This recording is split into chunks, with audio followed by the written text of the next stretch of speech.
বাগেরহাটের ফকিরহাট উপজেলা স্বাস্থ্য কমপ্লেক্সে ডাক্তার সংকট রোগীদের চরম ভোগান্তি। মোহাম্মদ মাসুম সর্দারকে সাথে নিয়ে আজিজুল ইসলামের রিপোর্ট। বাগেরহাট জেলার ফকিরহাট উপজেলায় স্বাস্থ্য কমপ্লেক্সে ডাক্তার সংকটে ভুগছে সাধারণ রোগীরা। গাইনি ডাক্তার না থাকায় সিজারিয়ান রোগীরা চলে যাচ্ছে প্রাইভেট হসপিটাল ও খুলনায়।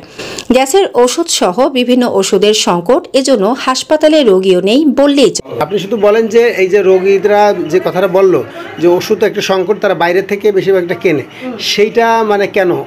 সেটা হচ্ছে ডাক্তাররা যেরকম আমাদের লাগে সেরকম আমরা দেয়, এবং যেটা হচ্ছে বেশি সমস্যা হচ্ছে আমাদের গ্যাসের ওষুধ চলে। সরেজমিনে দেখা গেছে ফকিরহাট উপজেলা স্বাস্থ্য কমপ্লেক্সে মোট 173 জন কর্মকর্তা এবং কর্মচারী থাকার কথা হলেও 110 জন কর্মরত রয়েছেন, বাকি 63 জনই নেই। গত 16 মার্চে সরেজমিনে গিয়ে দেখা গিয়েছে রোগী নেই বললেই চলে।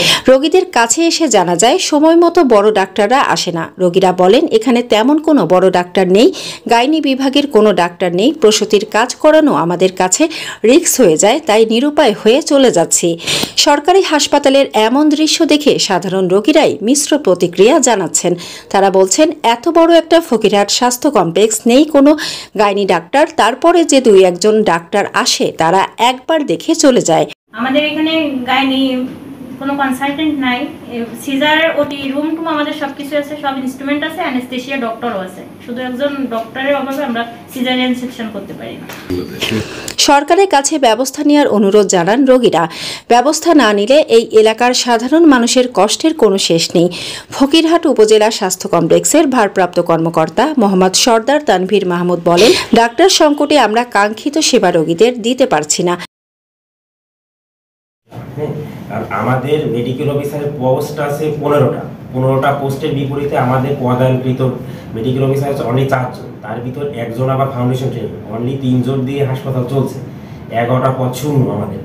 এই অবস্থায় আমাদের রোগীদের সেবা দিতে খুবই হিমশিম খেতে হচ্ছে। কিন্তু আমাদের যদি পর্যাপ্ত মেডিকেল অফিসার থাকতো তো আমরা আশানুরূপ সেবা দিতে পারতাম। কারণ আপনাকে একটা কথা বলে রাখি, বাগেরহাট জেলার ভিতর ফকিরহাট উপজেলা হাসপাতাল কিন্তু সবচেয়ে ব্যস্ততম উপজেলা হাসপাতাল। এখানে পেশেন্ট টার্নওভার সবচেয়ে বেশি। বলা যায় আমাদের যে হাটের দিন যেটা রবি আর বুধবার, সেদিন কিন্তু আউটডোরে প্রায় আমাদের 700-র মতো রোগী আসে, অন্য দিনগুলোতে 500+।